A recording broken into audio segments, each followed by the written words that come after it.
Hello, dear students. This is the fourth part of English medium lecture series for Plus 2 Secondary Economics. In this lecture, we will discuss about the scope and subject matter of economics.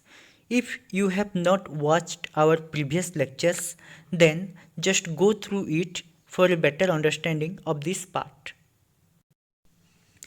Let us understand the literal meaning of scope and subject matter. Scope means field of study, or we can say that the area which will be covered for study. By scope and subject of economics, we simply mean that what are the things we study under economics.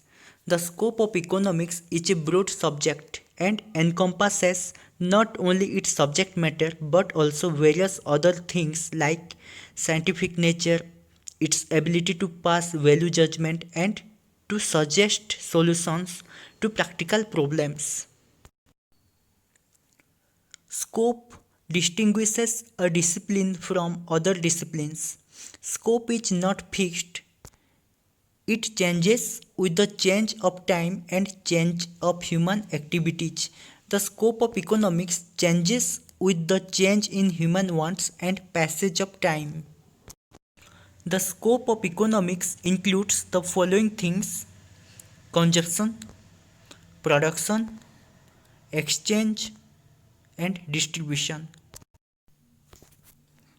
Let us discuss how the scope of economics has been widened over the time from consumption up to distribution.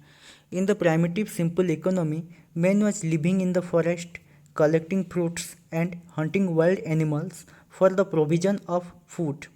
So, he was collecting everything from the nature, and hence the scope of economics was confined to consumption only. There was only consumption activities. But with the passage of time, wants of men grow up. Then it was not possible to get everything from the nature.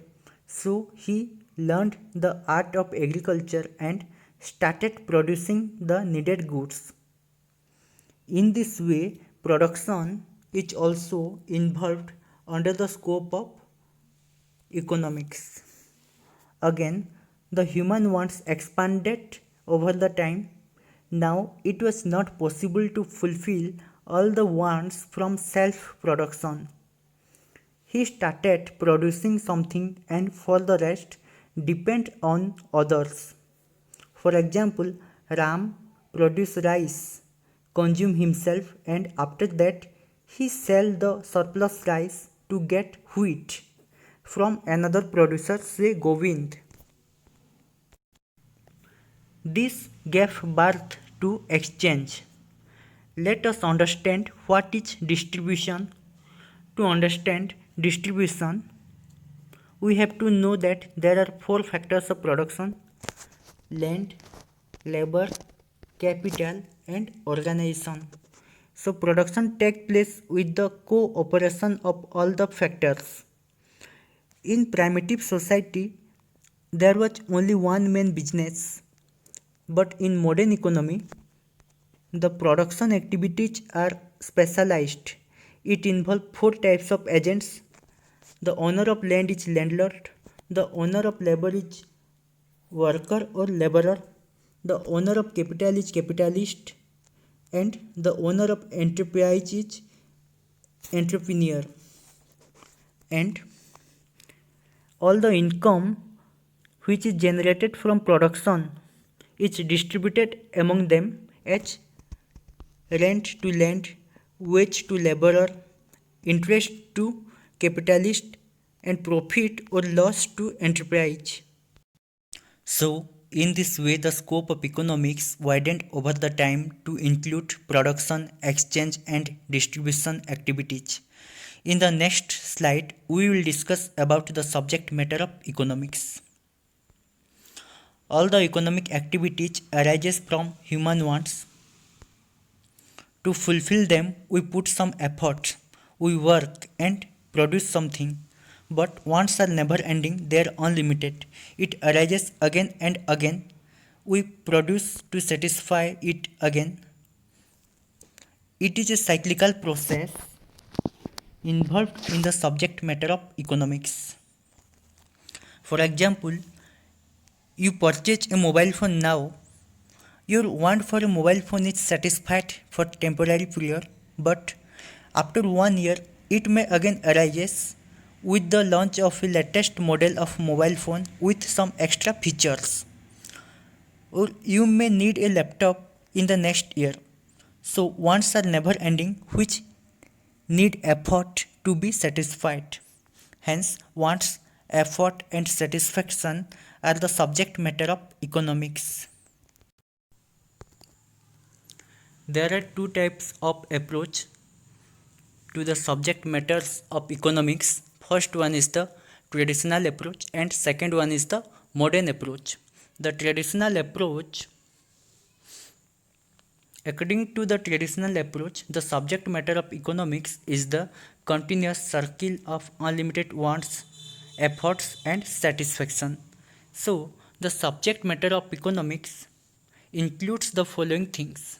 The first one is the consumption, then production, then exchange, then distribution, and with the passage of time, some other things are also included like money banking, public finance, international trade, etc.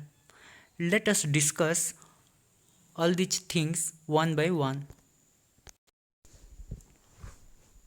Now let us discuss about them one by one. The first one is the consumption. What is consumption? Consumption refers to the using of the utility of a good. Under traditional approach, we look at consumers' behavior. Like that, there is production. Production means creation of utility. Under it, we study how the factors of production, that is land, labor, capital and organization, cooperate to create or produce goods and services. It is related to the producer's theory. Exchange. In case of exchange, we studied how we exchange goods and services. It is a buying and selling process. Distribution studies the distribution of income. In the process of production, we use different factors of production like land, labor, capital, enterprise, and whatever income generated from production is distributed among the factors of production as the payment to factors owner.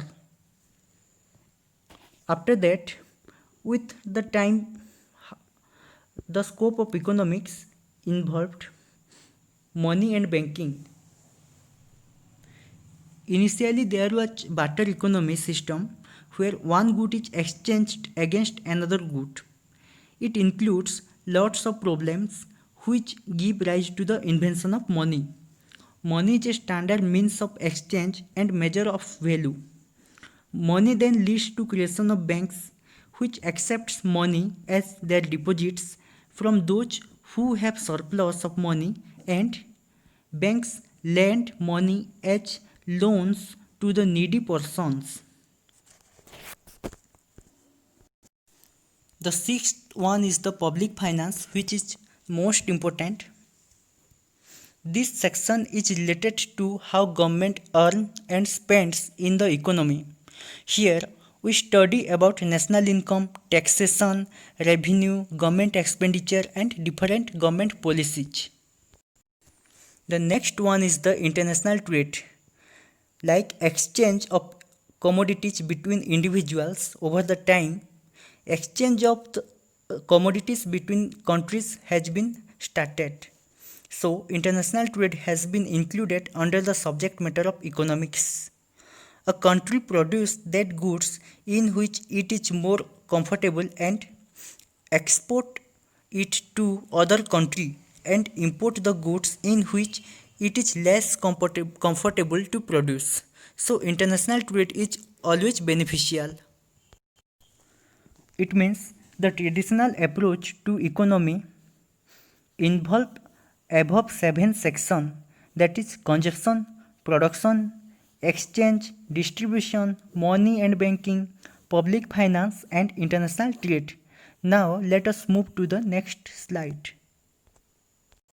In modern view, the subject matter of economy can be divided into two parts. First one is microeconomics and the second one is macroeconomics. Micro means small. So, microeconomics studies the economic activity and behavior of small individual units of the economy. A point to be noted here that small individual units of economy. Here we study the economic activity and behavior of the individual units of economy. For example, study about the behavior of an individual consumer, one producer, a single farm, a household, and one industry. Microeconomics is also known as price theory because microeconomics studies how price of goods and services are determined in the commodity market and how prices of factors of production are determined in the factor market.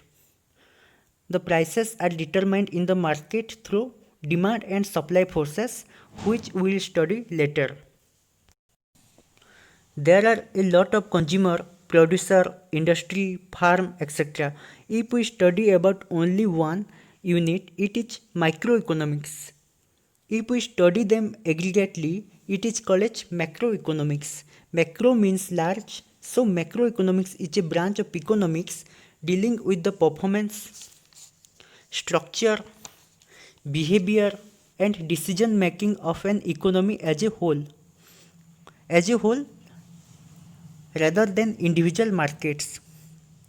It includes national income, total consumption, savings, investment, total employment, general price level, aggregate expenditure, and aggregate supply of goods and services. Macroeconomics is also known as income theory because macroeconomics focuses on the study of problems like inflation, unemployment, poverty, etc. It aims to determine the national income and employment level in the economy. That is why it is called as income theory. This is a summary of the division of economics under modern view. One is microeconomics and another is macroeconomics. Microeconomics involves the theory of consumer behavior. That is how a consumer demands, what he saves, how he get income and how he spent it. Then it includes product pricing and theory of production, that is the demand and supply theories to determine prices in the market. Then it includes the theory of distribution, that is factor pricing. It studies how national income is distributed among different factors of production such as rent to land, wage to labor, interest to capital and profit to entrepreneurs. Microeconomics also includes the welfare economics.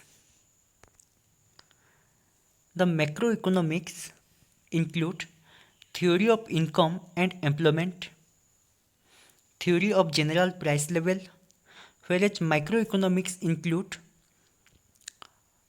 individual price level. Macroeconomics include the theory of general price level.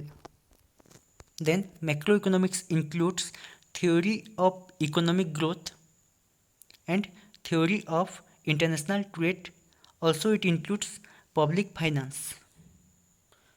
Here we finished the scope and subject matter of economics. Thank you for watching our videos. Please like, share and subscribe our channel.